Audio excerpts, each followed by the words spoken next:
Hello दोस्तों, मैं हूं आपका दोस्त एडवोकेट शिवेंद्र प्रताप सिंह। आज हम बात करेंगे कि अगर आपका मामला एनडीपीएस एक्ट में है या आपके ऊपर फर्जी एनडीपीएस एक्ट लगा के आपको जेल भेज दिया गया तो आपको क्या करना चाहिए, पूरी प्रक्रिया क्या है। और बात करेंगे आज विशेष धारा 50 एनडीपीएस एक्ट के बारे में, क्या प्रोविजन है उसका, क्या प्रावधान है उसमें, और धारा 50 का अनुपालन अगर पुलिस अधिकारी नहीं करता तो आप उसका लाभ कैसे ले सकते हैं।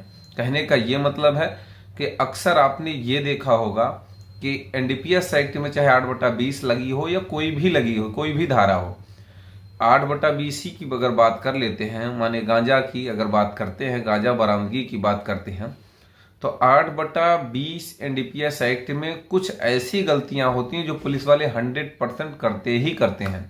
और उनकी इस गलती का लाभ आप अपने केस में कैसे ले सकते हैं, या फिर यूं कहा जाए कि उनकी इस गलती से आप पूरे अपने केस को समाप्त कर सकते हैं, खत्म कर सकते हैं, जानेंगे विस्तार से कैसे। तो सबसे बड़ी बात यह है कि जब भी कभी एनडीपीएस एक्ट की एफआईआर होती है, ज़्यादातर मामलों में, ज़्यादातर नहीं 99% मामलों में वादी मुकदमा यानी एफआईआर करता स्वयं पुलिस वाले होते हैं, गवाह स्वयं पुलिस वाले होते हैं। यानी कि वादी मुकदमा भी पुलिस वाले हो गए, साक्षी भी पुलिस वाले हो गए, कोई भी आई विटनेस मौके पर गिरफ्तारी कर नहीं होता है। तीसरी गलती जो करते हैं ये कि धारा 50 का अनुपालन नहीं कराते हैं। सीधे आप कोई भी एफआईआर उठा के देख लो, कोई भी केस उठा के देख लो, उसमें सीधा लिखा रहता है कि सहमति पत्र बनवाया गया अभियुक्त से। जांच पड़ताल के लिए जब कहा गया तुमको चल के मजिस्ट्रेट के सामने पेश किया जाएगा, जांच होगी कि तुम्हारे पास क्या बरामद हुआ, गांजा, चरस, अफीम क्या है, तो उसने ये कह दिया कि नहीं आप लोग करिए, हमारे ऊपर, आपके ऊपर हमें भरोसा है, जांच आप ही कर लीजिए। माने ये कहते हुए एक सहमति पत्र बनवा लिया जाता है। ये हर एक एफआईआर, आप जिस भी एफआईआर उठा के देखें, ये बात जरूर रहती है। कोई भी केस डायरी उठा लीजिए, कोई भी एनडीपीएस एक्ट का मुकदमा उठा लीजिए, यही बात रहती है कि अभियुक्त से हमने पूछा कि इसकी जांच चल के तुम्हारी मजिस्ट्रेट के यहाँ उपस्थित करा के कराई जाएगी कि क्या है झोले में या क्या है गाड़ी में या जो भी है। तो उसने ये कह दिया, मना कर दिया कहीं जाने से, कह दिया कि आप लोग ही जांच कर लें, आप लोग ही चेक कर लें, मुझे भरोसा है आप पर।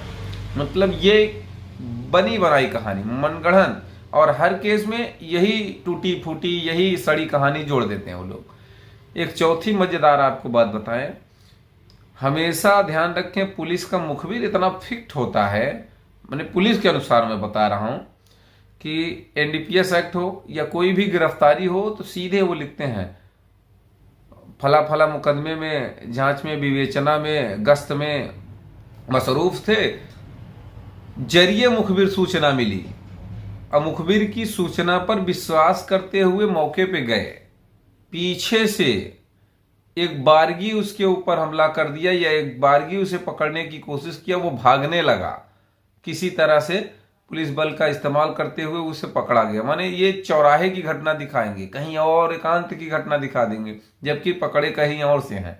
ये 100% हर एक केसों में देखने को मिलता है। अब सवाल ये है कि फिर भी जो हुआ सो हुआ, लेकिन आप अपने केस में बेल, मैंने एक वीडियो इसके पहले डाला हुआ है, सिर्फ 8 दिन में हमने एनडीपीएस एक्ट की धारा 8/20 की बेल कराई है, वो भी सेशन कोर्ट से, उसको भी आप जाके देख सकते हैं। अब सवाल ये है कि पुलिस की इन गलतियों का लाभ कैसे लें। ध्यान रखें कि अगर कोई आपका क्रिमिनल बैकग्राउंड नहीं रहा है, आपके पास कोई क्रिमिनल हिस्ट्री नहीं है, तो बेल में आप ये बात जोरों से कहेंगे, बहस में भी ये बात कही जाएगी कि भाई कोई क्रिमिनल हिस्ट्री नहीं है, मौके पर कोई स्वतंत्र साक्षी नहीं है, तो इस बात के लिए ये पुलिस वाले ये लिखते हैं कि भलाई बुराई के डर से कोई साक्षी नहीं हुआ या कोई गवाही देने के लिए तैयार नहीं हुआ। भैया जब वहां हुई ही रही घटना तो कौन तुमको मिल जाएगा, नहीं पुलिस, जिससे चाहे उससे साइन बनवा ले।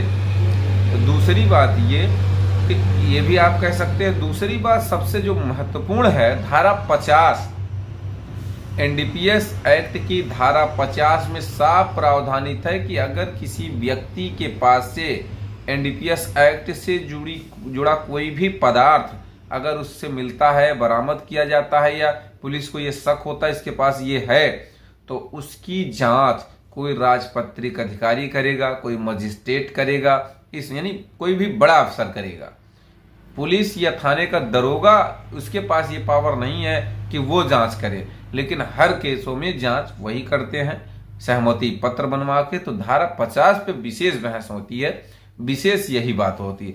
अब आपको बताते चले कि धारा 50 पे दो सुप्रीम कोर्ट की एक ऐसे जजमेंट आपको बताएं कि जिसमें धारा 50 के अनुपालन न करने पर पूरा केस खत्म हो जाता है।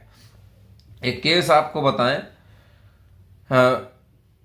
विजय Chandubha Jadeja versus state of Gujarat 2011 1 SCC 309 के केस में अभियुक्त को बाइज्जत बरी कर दिया गया था इस धारा 50 का अनुपालन पुलिस कर्मियों द्वारा न करने पर। एक केस आपको बताते चले, state of Punjab versus Baldev Singh 1999 6 SCC 72। ये माननीय सर्वोच्च न्यायालय के दो ऐसे जजमेंट हैं जो कि धारा 50 के अनुपालन न करने पर अभियुक्त को बाइज्जत बरी कर देते हैं। माननीय सर्वोच्च न्यायालय ने बरी कर दिया। तो उम्मीद करता हूं, आशा करता हूं आज का यह वीडियो आपको बेहद पसंद आया होगा। वीडियो पसंद आया तो वीडियो को लाइक करें, शेयर करें, यूट्यूब चैनल को जरूर सब्सक्राइब करें।